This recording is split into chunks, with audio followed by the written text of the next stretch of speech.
Back here on the pregame show, John Singo. We're here with head coach Billi Godsey. Coach, you guys are coming off an 86-77 win against Monmouth, another conference win to improve to 9-0. What are your thoughts on the win?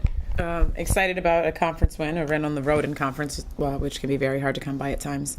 It took a lot of things out of that game that we need to tighten up, obviously. I think the starters played great. I think the reserves struggled a little bit. But to get them on the floor and give them some time, I think is a huge opportunity for them going forward and what we're trying to do.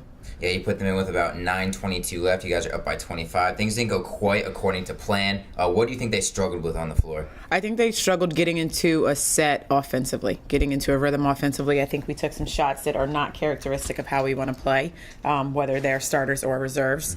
And I think that they just kind of got themselves out of their rhythm. They were a little shell-shocked and they were a little uncomfortable. And, when Monmouth went to press, we couldn't get into the way that we couldn't get into our press break. We couldn't get set up the way that we needed to get set up. So when we came across into the half-court set, it was just kind of frantic. So I think they learned a lot from it. We had a few talks, a couple conversations the past couple of days to try to fix some of those things. So hopefully going forward it'll be a little bit better.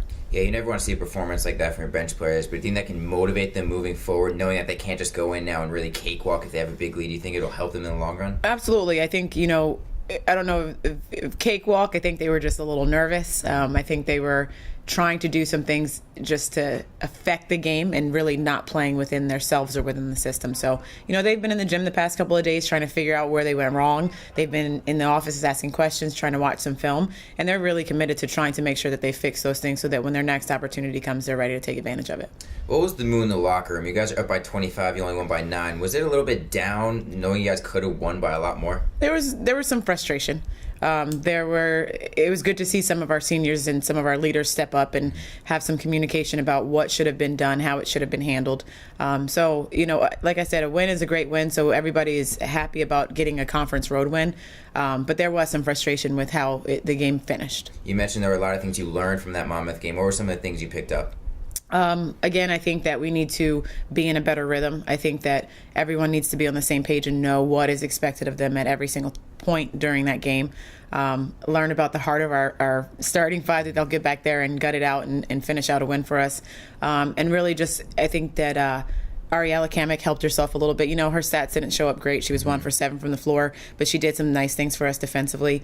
I think Spencer Gray helped herself a little bit where she was able to run the show for a couple of minutes and try to get people into the right spots. And I saw some of the things that I've been wanting to see out of her where, you want a point guard to communicate and to try to, bring everybody in, bring everybody on the same page. And though it didn't turn out the way we necessarily wanted to, I think she turned the corner a little bit. So it was nice to see those two step up a little bit and maybe we use them a little more sparingly. Also, you pointed out in the post-game interview, offensive rebounds were a bit of a concern for you in that game. How does the team work on controlling the offensive boards? I think it's just about heart, and it's just about making sure that you box your kid out, that you're responsible for boxing the person out that's next to you.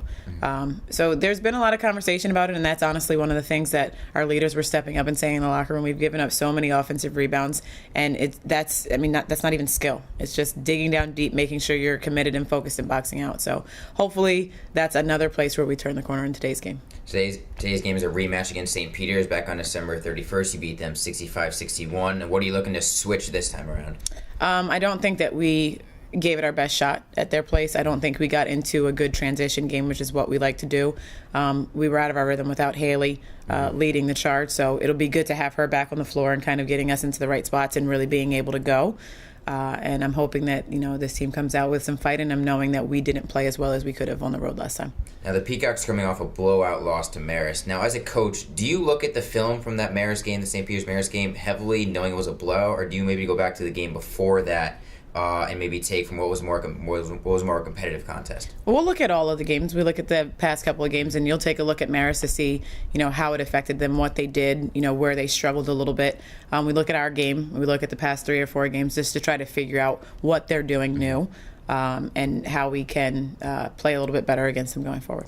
Katie and Ben had a double-double last time against Iona. What's the key to stopping her today from having another monster game? I think we need to be a little bit more physical with her. We need to pick her up a little bit earlier. We just kind of let her catch where she wanted and back us down and do what she wanted to do. And we gave up quite a few offensive rebounds to her as well. So we'll look to double her a little bit. We'll look to try to get to her a little bit quicker and be more engaged with her. And, I think just watching the film, Sabrina and Joy, really took it to heart that they didn't do a great job defending her. So, hopefully they'll just be a little bit more engaged in knowing where she is and trying to take away the spots that she wants to score on the floor. Antonia Smith had 26 points in the loss to Marist.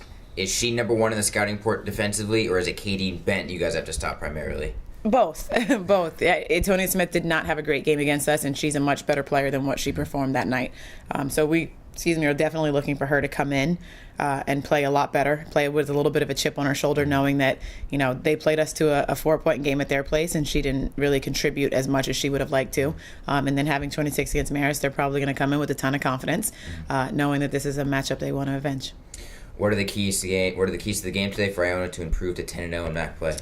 Getting into our transition game early, really biting it down and defending the post, and making sure that we stop giving up offensive rebounds. And, of course, energy as well. Of course. Coach, good luck today. Thank you.